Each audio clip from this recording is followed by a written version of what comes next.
RTK music present.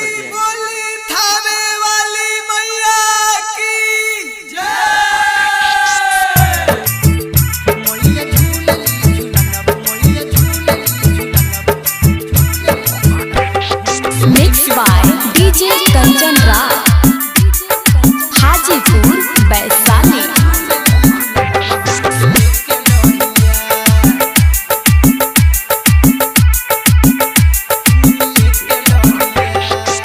मैया के महिमा लागे सुन बड़ी प्यारी हो। मैया करेली हरदम शेर के सवारी हो। मैया के महिमा लागे सुन बड़ी प्यारी हो। करेली मैया हरदम शेर के सवारी हो।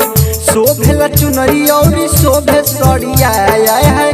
शोभेला चुनरी और शोभे सड़िया। मैया झूलेली मैया झूलेली झूलनवा हुनिए के डोरिया। मैया झूलेली झूलनवा हुनिए के डोरिया। मैया झूलेली झूलनवा हुनिए के डोरिया। Mixed by DJ Kanchan Raj, Hajipur, Vaishali।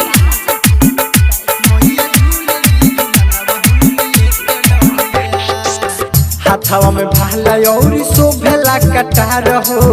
मैया के भावेला और हम के हार हो।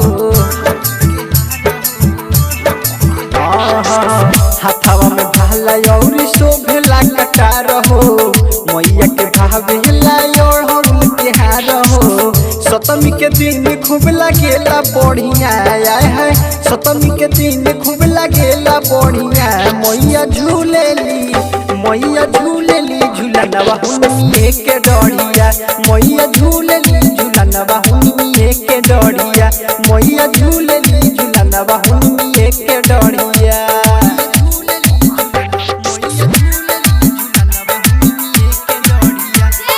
Mixed by DJ Kanchan Raj, Hajipur, Vaishali।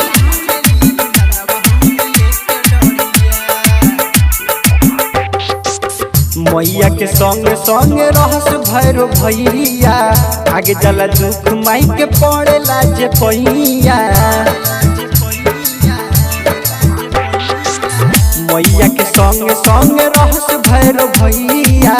आगे जला दुख माई के पड़ेला जे पैया। आशिक आकाश रवि शंकर भैया है। आशिक आकाश रवि शंकर भैया। मैया झूलेली मैया झूलेली झूलनवा हुनिए के डोरिया। मैया झूलेली झूलनवा हुनिए के डोरिया। मैया झूलेली झूलनवा हुनिए के डोरिया। मैया के महिमा लागे सुन बड़ी प्यारी हो। करेली मैया हरदम शेर के सवारी हो। शोभेला चुनरी और शोभे सड़िया है। शोभेला चुनरी और शोभे सड़िया। मैया झूलेली मैया झूलेली झूलनवा हुनिए के डोरिया। मैया झूलेली झूलनवा हुनिए के डोरिया। मैया झूलेली